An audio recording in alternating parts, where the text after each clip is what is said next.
Got it. Blue and red lights flashed through the pine trees like fireworks sirens bouncing off the water because my HOA president called the cops on me for refusing to sell my cabin. She stood in my driveway waving her arms, screaming that I was a threat to the whole community. And in that moment, with 2 cruisers parked on my land, I realized this wasn't just a neighborhood squabble, it was war. Act 1. The conflict begins. My name is Alex Carter, and I own a small cedar-sided cabin on Lakeview Shores. It isn't fancy, but it's mine, hand-built by my dad decades ago, patched and cared for with my own hands. To me, it's more than wood and nails. It's a promise. Things used to be simple here. The HOA was a bunch of neighbors in lawn chairs sharing cookies, fixing docks together, waving when someone drove past. But 2 years ago, Karen Mitchell showed up. You know the type.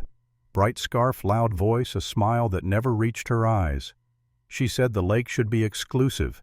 She said a glass clubhouse would raise our property values. At first I laughed it off, but then the letters came. First polite, then not. Suddenly chalk drawings from kids were visual clutter. My cabin was a safety hazard, and every conversation with Karen ended the same. Sell Alex. Everyone has a price. Not me. I told her flat out, this place is not for sale, not now, not ever. She didn't take no for an answer. She escalated. She called the cops right to my front porch, claimed I was a danger to the community because I refused to sell. The officers asked for my side. I showed them the rebuilt dock, the solar lights I'd put in the porch camera video of our conversation. Her lies fell apart. But before she left, she leaned close, whispering where only I could hear. You'll regret this. You'll see who really runs this lake. That was the night I stopped underestimating her. Act 2. Escalation and the breaking point. It didn't take long for her next move. Just after midnight, headlights cut across my yard. Karen rolled up with men in vests, clipboards, a can of bright orange spray paint, even a chainsaw case. They marched across my lawn like they already owned it.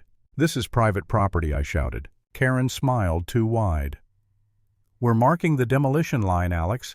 Tomorrow the board votes. This place is coming down.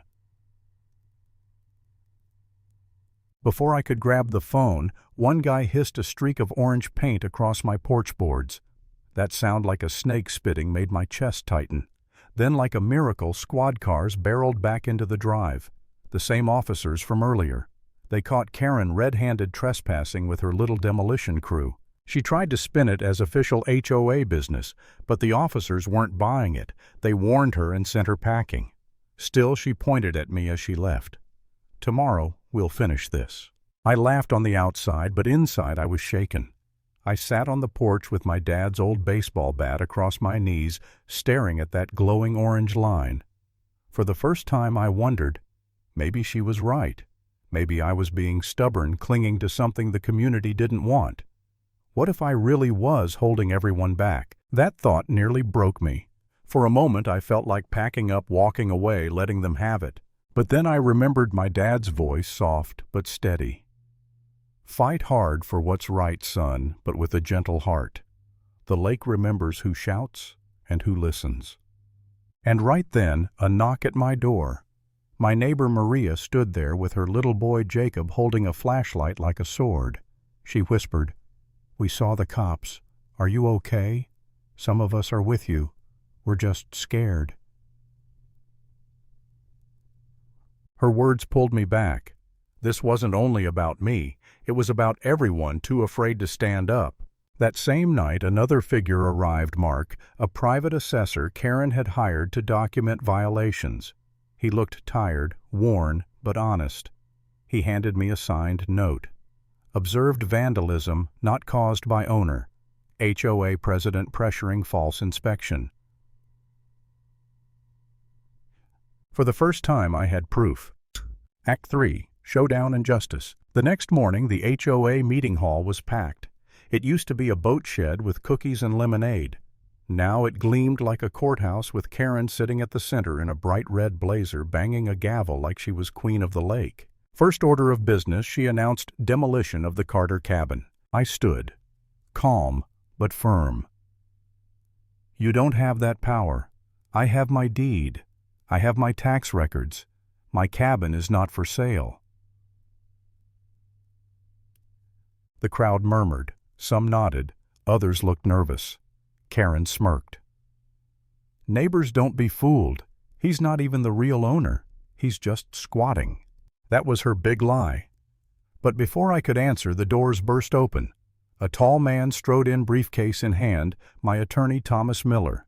He slammed the case on the board table, snapping it open. Actually, he said, voice calm but sharp, "What you're doing tonight is illegal. No HOA can force the sale of private property. And Alex Carter isn't just the rightful owner of his cabin." He pulled out more papers. "He's also landlord of 3 other homes in this HOA, including yours, Ms. Mitchell." The room gasped. Heads whipped toward Karen. Her face drained pale, then flushed red.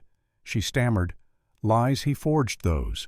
But Thomas laid out rental agreements, each with her signature. Proof. Hard proof. The crowd erupted. Some shouted in anger, others clapped. Mrs. Green, the oldest neighbor, stood and said, "This has gone too far. He belongs here. His family always has." Karen lost control. She snapped her fingers and 2 hired guards moved toward me. But just as they reached out, Thomas thundered, "Touch him and you'll be facing a lawsuit before you make it to the parking lot." The guards froze hands in midair. The crowd's energy shifted. Karen's power cracked like thin ice.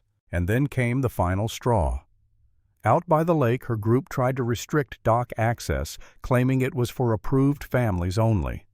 When little Jacob slipped into the water, I dove in without thinking, dragging him back to safety, while Maria screamed his name. Soaking wet, gasping, I climbed onto the dock with Jacob in my arms. Karen sneered. "See unsafe docks. This is why modernization is necessary." But the crowd turned on her, shouting, "He just saved that boy's life. You're twisting everything."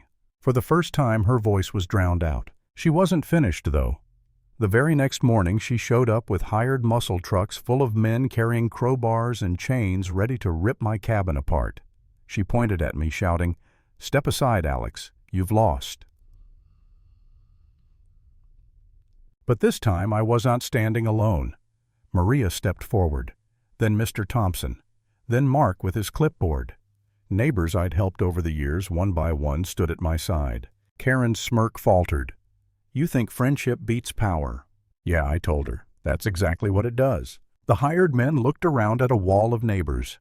They weren't paid enough to fight an entire community. Tools dropped to the ground. Then sirens cut through the mist.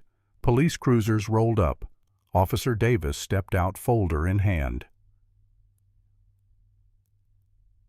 Karen Mitchell. You're under investigation for harassment, destruction of property, and abuse of HOA authority. Her eyes went wide. "No, you can't do this. I run this community." "Not anymore," Davis said flatly. The deputies cuffed her as she screamed wild threats. "This isn't over. The lake is mine." But her voice faded as the cruiser door slammed. And just like that, the nightmare ended. Closing line lesson. Sometimes the loudest person in the room isn't the strongest truth in community are.